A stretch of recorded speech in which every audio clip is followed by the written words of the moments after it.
Se lancer sur Amazon Canada ou sur Amazon USA? Telle est la question. Donc, bien sûr, il y a des choses qu'il va falloir prendre en compte, soit sur le marché canadien ou sur le marché USA pour pouvoir faire votre analyse et finalement, enfin, vous décider sur quel marketplace se lancer. Donc, on va aborder tous ces sujets tout au long de la vidéo avec différents points de différenciation. On se retrouve tout de suite après le court générique.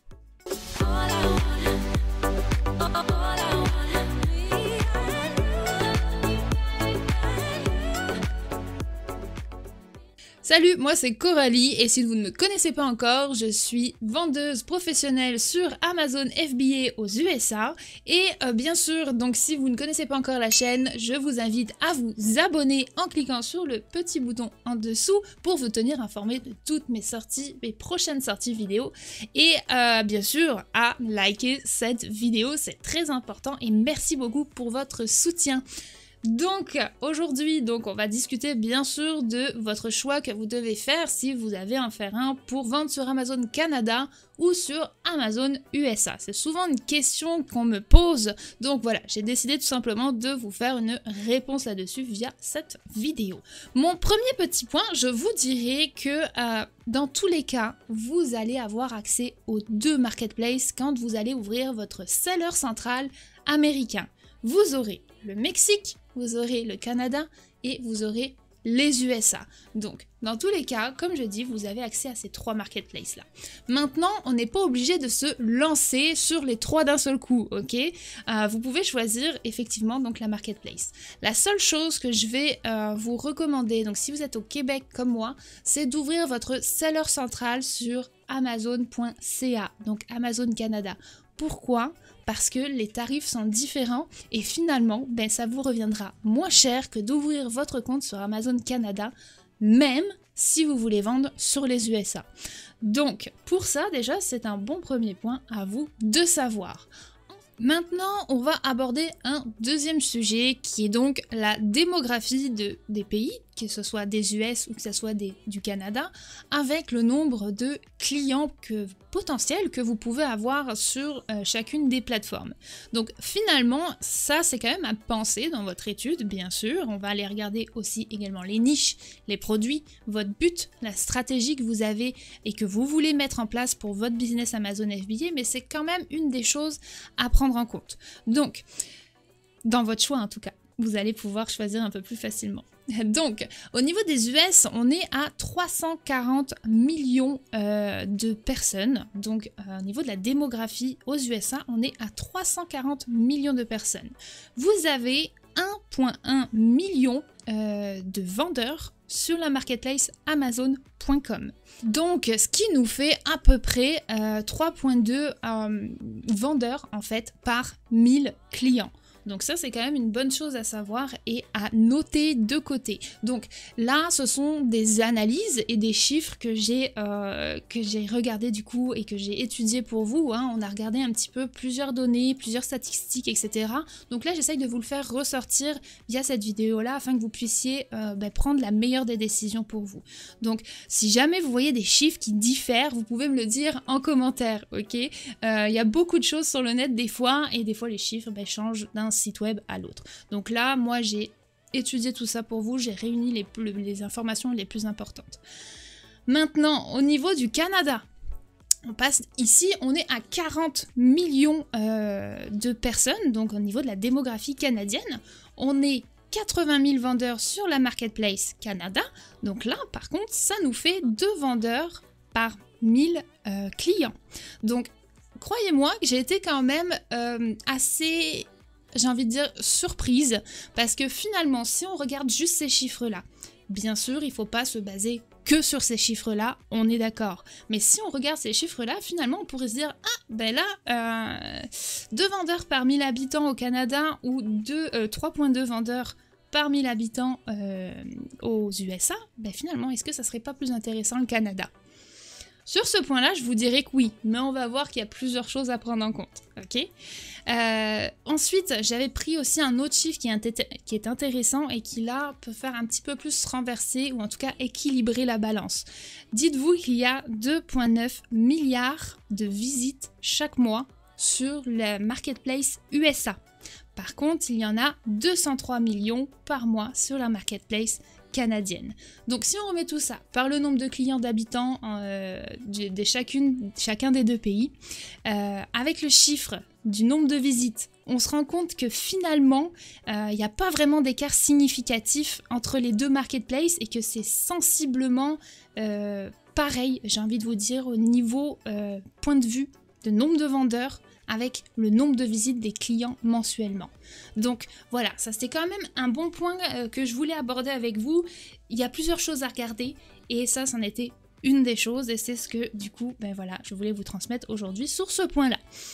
Maintenant, je vais passer sur mon prochain point. En fait, finalement, ça va être le choix de votre niche. On va dire que, imaginons que vous vouliez vendre des vêtements ou des chaussures ou des catégories de produits où sensiblement il y a malheureusement, après c'est normal par exemple pour les vêtements d'avoir beaucoup de retours. Donc là quand on se lance sur Amazon Canada, vous allez pouvoir faire revenir les retours clients en fait jusqu'à chez vous ou jusqu'à vos entrepôts en fait qui vont être situés au Canada. Donc là vous pouvez donner une adresse à Amazon tout simplement puis récupérer les retours, qu'ils soient brisés, qu'ils soient en mauvais état. Donc ça, ces produits-là, Amazon ne les remet pas dans votre inventaire. S'ils sont en bonne condition ou qu'ils n'ont pas été déballés, abîmés, portés, etc., ils vont le remettre dans votre inventaire à la vente, ok? Mais si c'est pas le cas, normalement, donc vous avez le choix de faire un retour à une adresse au Canada ou la mise au rebut en fait, tout simplement de jeter ou donner ces articles-là. Donc ça, c'est une possibilité qui est plus facile au Canada parce que voilà, cet échange et ce retour-là est possible. Par contre, si vous vous lancez sur Amazon USA, sachez que vous ne pourrez pas donner votre adresse canadienne pour pouvoir récupérer ces retours-là, cet inventaire abîmé entre guillemets, si vous voulez le récupérer. Il faudra passer par des systèmes externes à Amazon pour pouvoir récupérer les produits puis les envoyer ensuite par la suite au Canada. Donc ça, c'est des frais, j'ai envie de vous dire, qui sont pas négligeable et des fois ça vaut vraiment pas la peine, vaut mieux mettre tout simplement ces produits au rebut, à jeter ou à donner. Donc ça c'est quand même aussi une chose vraiment à prendre en considération si vous voulez récupérer tous ces produits là chez vous ou en tout cas dans vos magasins, etc. Ça va dépendre de votre configuration d'entreprise. Mais voilà, c'est une bonne note à prendre en compte lors de votre choix de la marketplace. Ensuite, je vais vous dire que ça va dépendre de votre but. Est-ce que vous êtes déjà une entreprise qui est au Canada, qui a une marque au Canada, qui a une clientèle au Canada, qui a des réseaux sociaux, etc. Tout est basé au Canada, votre communication, etc. Dans ce cas-là, je vous dirais, lancez-vous sur la marketplace canadienne, puis après, allez attaquer les USA. Voilà. Ensuite, si on est tout nouveau, qu'on n'a encore rien commencé et que voilà, on part de zéro, on veut se lancer sa marque, peu importe, Canada ou USA, là, ça va être vraiment à votre choix. Est-ce que vous voulez vous lancer chez vous? Est-ce que vous voulez vous lancer tout de suite dans le gros du marché avec les gros compétiteurs d'ailleurs sur Amazon USA? Ensuite, il y a un autre point que vous pouvez penser aussi quand vous vous lancez dans votre propre pays, donc là en l'occurrence le Canada, eh bien vous pouvez bénéficier d'un avantage entre guillemets qui est votre entourage, vos amis, les personnes que vous allez croiser au restaurant, dans un bar ou où vous voulez, avec qui vous allez avoir une bonne petite discussion et puis imaginons vous dites bon eh ben moi je suis vendeur Amazon etc. Est-ce que tu voudrais pas m'acheter mes produits? Donc ça déjà au niveau de la communication ça peut être beaucoup plus sympa et également penser à vos premières commandes, à vos premiers avis. Quand on connaît personne aux USA et qu'on doit récupérer ses premières ventes et ses premiers avis, eh ben c'est moins évident que quand on a son entourage éloigné, en tout cas, pour pouvoir acheter ses premiers produits et récupérer ses premières reviews.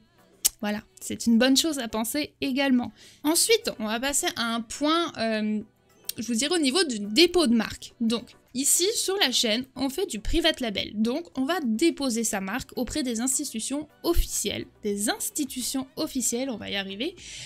Donc ça, faut y penser aussi également.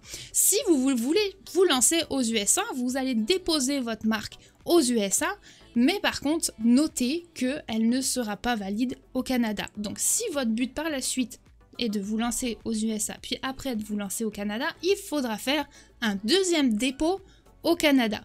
Ok, ça c'est une configuration, donc on va dire des frais à penser si vous pensez sur le long terme. Par contre, si vous enregistrez votre marque au Canada, que vous vouliez vendre au Canada ou aux USA, si vous l'enregistrez au Canada, vous allez pouvoir bénéficier après par la suite du système de Madrid. Donc c'est-à-dire qu'à partir du moment où vous enregistrez votre marque dans votre pays de résidence, vous pouvez bénéficier du système de Madrid, de la marque donc internationale. C'est moins cher et c'est plus rapide. Pourquoi? Parce que ce n'est pas un nouveau dépôt qui part de zéro. Ils vont se baser sur votre marque en fait, qui est de votre pays de résidence, et après ils vont aller le déposer dans les pays que vous souhaitez. Donc, imaginons je veux me lancer aux USA. En premier lieu, je ne pense pas au Canada, vous pouvez quand même déposer votre marque au Canada et après bénéficier du système de Madrid pour la déposer aux USA et commencer à vendre votre produit aux USA. Mais comme ça, vous n'avez pas perdu ce dépôt entre guillemets, parce qu'après, vous pouvez revenir au Canada avec une marque qui est déjà enregistrée. Voilà, c'est grossièrement dégrossi, j'ai envie de dire. Si vous avez des questions là-dessus, bien sûr, n'hésitez pas à les mettre en commentaire. Et d'ailleurs, c'est pour vous aussi également de vous abonner si ce n'est pas encore fait et de laisser les pouces en l'air. C'est très important pour la chaîne, pour faire découvrir la chaîne à d'autres entrepreneurs comme vous. Moi, ça me fait énormément plaisir. Ça me pousse également dans l'algorithme et ça fait plaisir à YouTube et ça fait plaisir à Coralie aussi. Donc voilà, pour vous c'est gratuit, ça prend une petite seconde et je vous en remercie grandement. Merci beaucoup. Passons à un point qui n'est pas des moindres, qui est le seller central Amazon USA, donc votre compte Amazon USA ou votre compte Amazon Canada. Dites-vous que sur la marketplace US, vous allez avoir beaucoup plus d'outils par rapport à la France ou par rapport au Canada. En l'occurrence, c'est de ça qu'on parle. Par exemple, les posts Amazon, Amazon Live, le tableau de bord pour envoyer de l'email marketing, que des petites choses comme ça en fait, qui sortent en avance et qui sont accessibles aux vendeurs américains USA avant tout le monde. Donc là par exemple, si je vous parle des posts, ils sont disponibles sur Amazon USA mais ils sont toujours pas disponibles sur Amazon Canada. Et ça fait minimum 2 ans que tout le monde entre guillemets les attend. Donc ça c'est un exemple parmi tant d'autres. Mais en tout cas notez que le seller central USA est plus développé et vous avez beaucoup plus d'outils, que ce soit en marketing ou en création d'images de marque. Ensuite, on va continuer maintenant, on va partir avec notre prochain point. Donc notez que la compétition, qu'elle soit au Canada ou qu'elle soit aux États-Unis, est quand même grande. Aux États-Unis, on a un marché qui est très développé, que ça soit au niveau des PPC, donc du marketing intérieur à Amazon, ou que ça soit au niveau du marketing externe, Google, Instagram, les réseaux sociaux, tout ça en fait, avec des techniques, des tunnels de vente et des techniques qui sont poussées. Vous avez des très grosses marques aussi qui sont aux États-Unis, on en a aussi au Canada, on s'entend, mais voilà, tout ça est vraiment très développé aux États-Unis et Amazon en règle générale s'est énormément professionnalisé depuis les quelques dernières années. Donc imaginez que voilà, les USA c'est le top du top.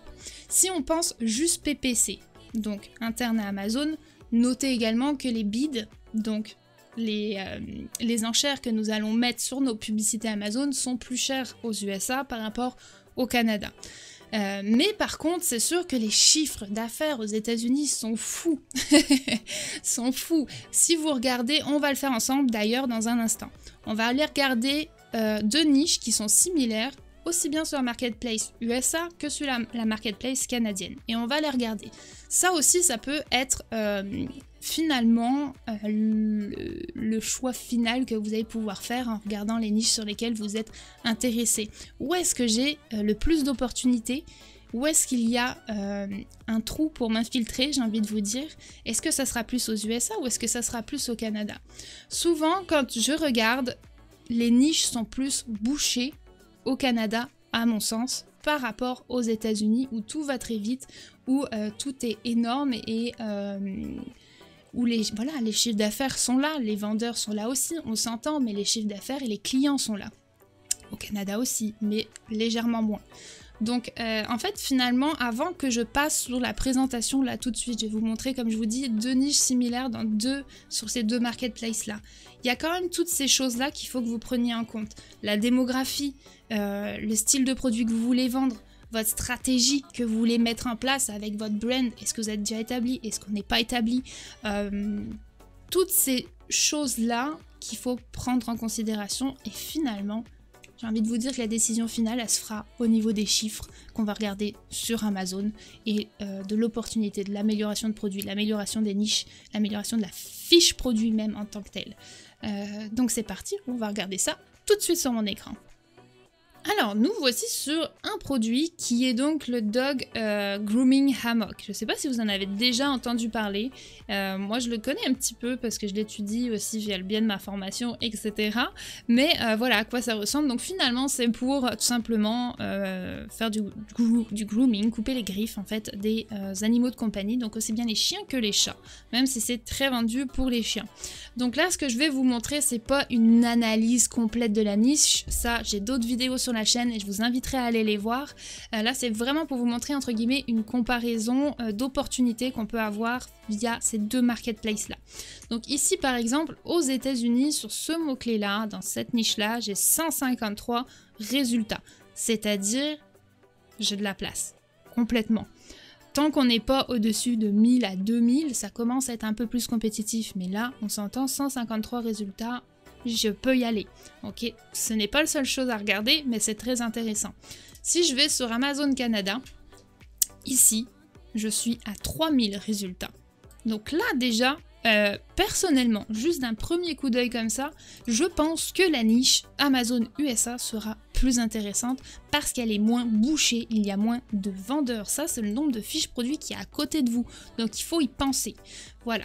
Donc, après, si on pousse un petit peu plus loin, on va aller avec Helium 10. Donc, ici, sur la chaîne, on travaille avec Helium 10 pour avoir nos données et pour faire notre analyse de marché sur nos produits qu'on veut vendre sur Amazon. Si vous n'avez pas encore, j'ai des codes promo pour vous, donc ils vont être en description sous la vidéo.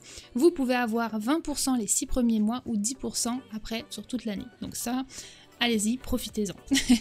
Maintenant, ceci étant dit, on va aller donc sur le X-Ray ici de Helium 10. Et on va venir regarder d'autres données.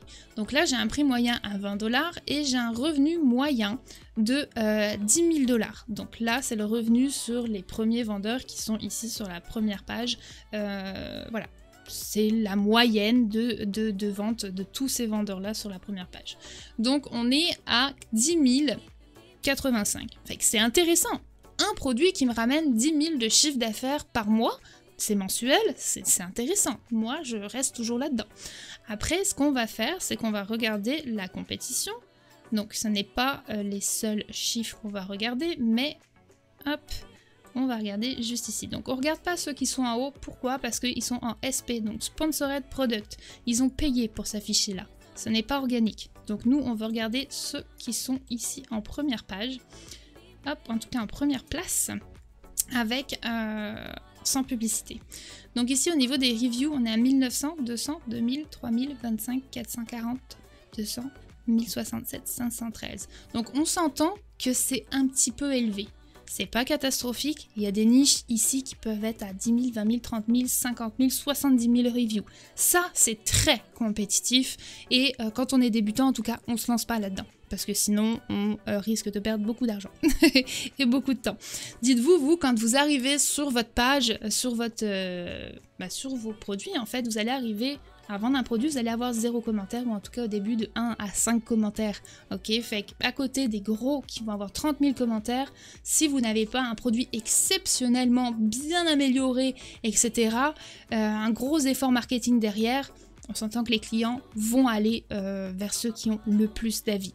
Donc c'est pour ça que c'est très important de regarder. Ici, je vous dirais, c'est quand même moyen. Il y en a quand même qui sont à 1900 et un ici à 1000 et lui à 2000. Donc ça commence à être un petit peu gros, mais c'est pas si pire. Parce que si on regarde lui, par exemple, qui n'a que 279 reviews, je vais regarder le chiffre d'affaires qu'il fait.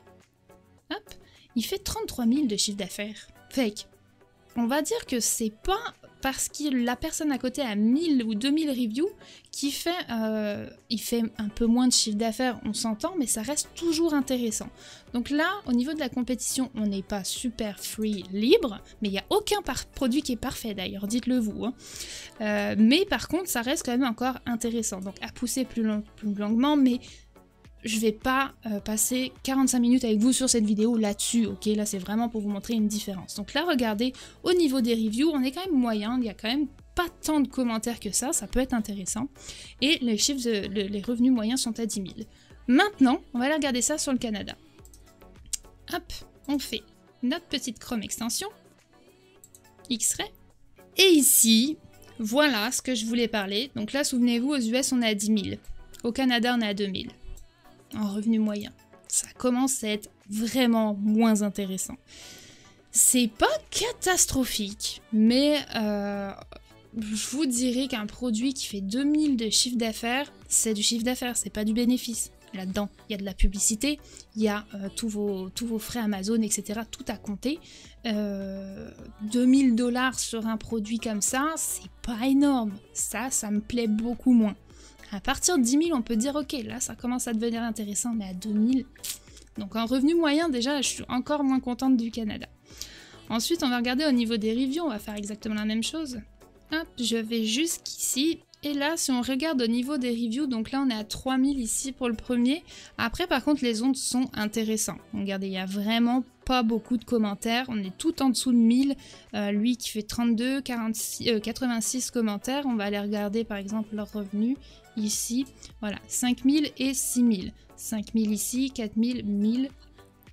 Voilà. Fait que c'est pas énorme. Ok, il y a beaucoup moins de compétition là au niveau des reviews. Je suis d'accord avec vous.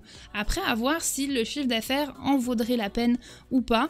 Mais en revenu moyen, on est à 2000. Fait que ceux qui sont en haut, ils vont faire un petit peu de chiffre d'affaires. Mais si on descend un petit peu, ça descend tout de suite. 500, 400, 98, 1000, 500. Fait que voilà.